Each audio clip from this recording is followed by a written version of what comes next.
অবশ্যই বেদনাদায়ক। যদি কেউ বাঁচতে আসে, আসার পরেও যদি অন্যভাবেই মারা যায়, এটা আসলে বেদনাদায়ক তো অবশ্যই। বাঁচার জন্য ৮ তলায় ছুটেছিলেন আশফাক।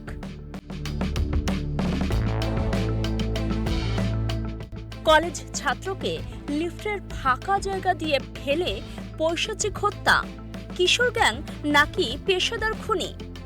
বাকলিয়ায় এক বুক আতঙ্ক। মৃত্যু যখন ধেয়ে আসে, মানুষ তখন কি করে?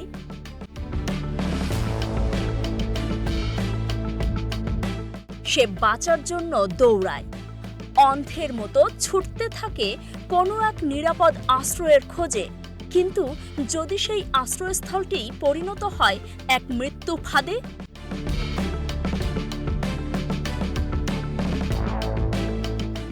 যদি বাঁচার জন্য আপনি যে দরজাটি বন্ধ করেছিলেন, সেই দরজাই কেউ ভেঙে ফেলে?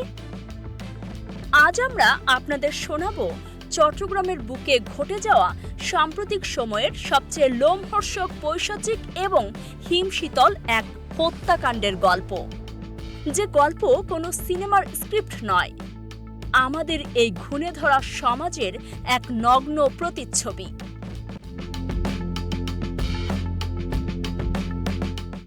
একটি নির্মাণাধীন ভবনের ৮ তলার অন্ধকার ছাদ, একদল হিংস্র তরুণ, আর মাঝখানে একা অসহায় এক কলেজ ছাত্র।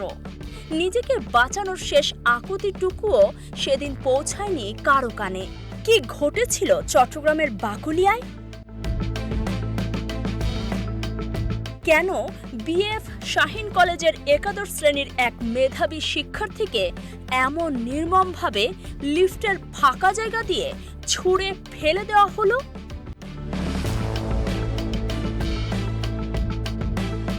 এই খুনের নেপথ্যে কি কোনো কিশোর গ্যাং, নাকি অন্য কোনো অন্ধকার জগতের হাতছানি?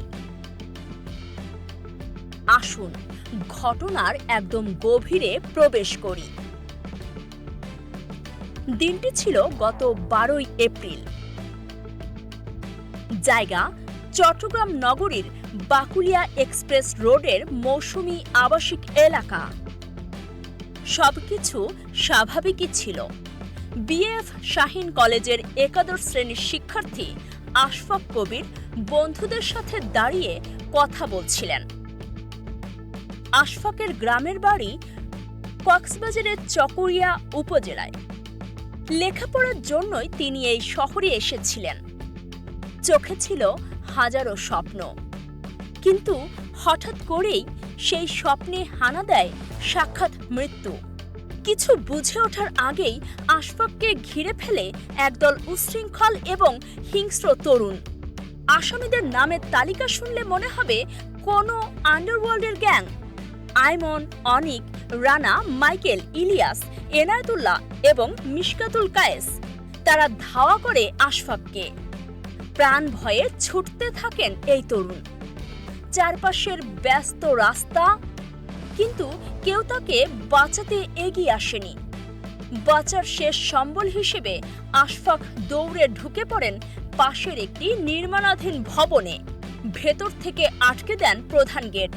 তিনি ভেবেছিলেন হয়তো বেঁচে গেছেন, হয়তো এই লোহার গেটটি তাকে ঘাতকের হাত থেকে রক্ষা করবে।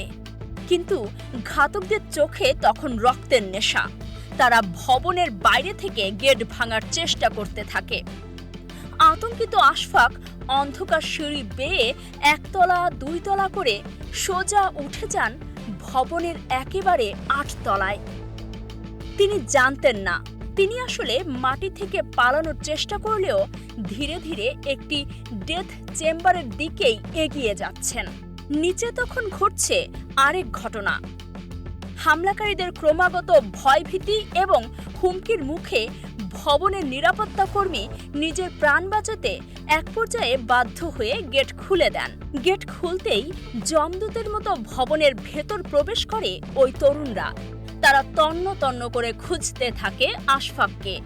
অবশেষে ৮ তলায় পেয়ে যায় তাকে। সেখানে চলে চরম পৈশাচিক মারধর। একদল তরুণের পৈশাচিক উল্লাসের কাছে সেদিন পরাজিত হয়েছিল একটি তরতাজা প্রাণ। মারধরের এক পর্যায়ে তাকে 8 তলার ওপর থেকে নির্মাণাধীন লিফটের সেই অন্ধকার এবং ফাঁকা খাদ দিয়ে সোজা নিচে ছুঁড়ে ফেলে দেয় ঘাতকরা। 8 তলা সমান উচ্চতা থেকে কংক্রিটের ফ্লোরে আছড়ে পড়েন আশফাক। দ্রুত তাকে উদ্ধার করে হাসপাতালে নিয়ে যাওয়া হলে চিকিৎসকরা জানান অনেক আগেই নিভে গেছে এই তরুণের জীবন প্রদীপ। কিন্তু কেন? কি অপরাধ ছিল এই কলেজ ছাত্রের? আশফাকের বাবা আবুল হাশেম বুক ভরা হাহাকার নিয়ে চকবাজার থানায় একটি হত্যা মামলা দায়ের করেন। 7 জনের নাম উল্লেখ করে দায়ের করা এই মামলার পর পুলিশ বিভিন্ন জায়গায় সরাসরি অভিযান চালিয়ে ইতিমধ্যেই 4 জনকে গ্রেফতার করেছে। বাকিদের ধরতেও পুলিশের জাল বিছানো হয়েছে। এলাকাবাসী এখনও এই ঘটনার ট্রমা বা মানসিক ধাক্কা কাটিয়ে উঠতে পারেনি। এক প্রত্যক্ষদর্শী চরম আক্ষেপ নিয়ে বলছিলেন, ছেলেটা বাঁচার জন্য আমাদের বিল্ডিংয়ে ঢুকেছিল। যদি রাস্তায় মেরে ফেলতো হয়তো এতটা কষ্ট লাগতো না।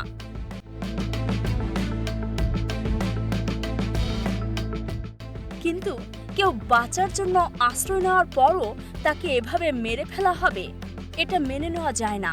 পুলিশের তদন্তে এখন 3টি অত্যন্ত গুরুত্বপূর্ণ দিক বা মোটিভ খতিয়ে দেখা হচ্ছে।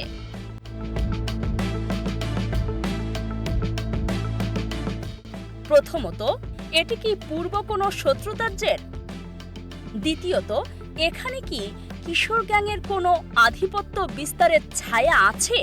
চট্টগ্রামের বিভিন্ন এলাকায় যেভাবে কিশোর গ্যাংয়ের কালচার ভাইরাসের মতো ছড়িয়ে পড়েছে, এটি কি তারই একটি নগ্ন প্রকাশ?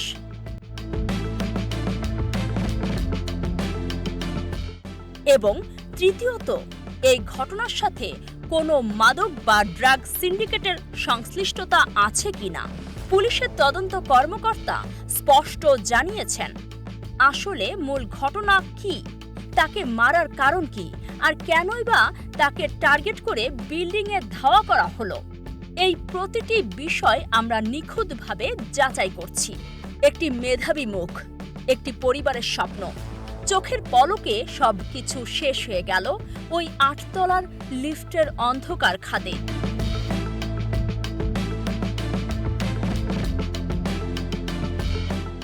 আশফাকের স্বজন এবং এলাকাবাসী আজ বিচারের দাবিতে ফুঁসছেন।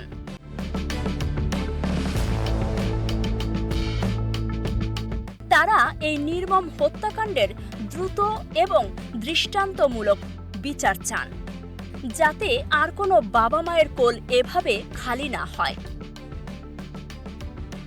কিন্তু এই ঘটনা আমাদের পুরো সমাজ ব্যবস্থার সামনে একটি বিশাল আয়না ধরেছে। আমাদের তরুণ সমাজ আজ কোন দিকে এগোচ্ছে? সামান্য তুচ্ছ কারণে বা আধিপত্যের জেরে একদল তরুণ কিভাবে এতটা হিংস্র এবং খুনি হয়ে উঠতে পারে? পারিবারিক শিক্ষা, সামাজিক অবক্ষয়, নাকি আইনের দুর্বলতা?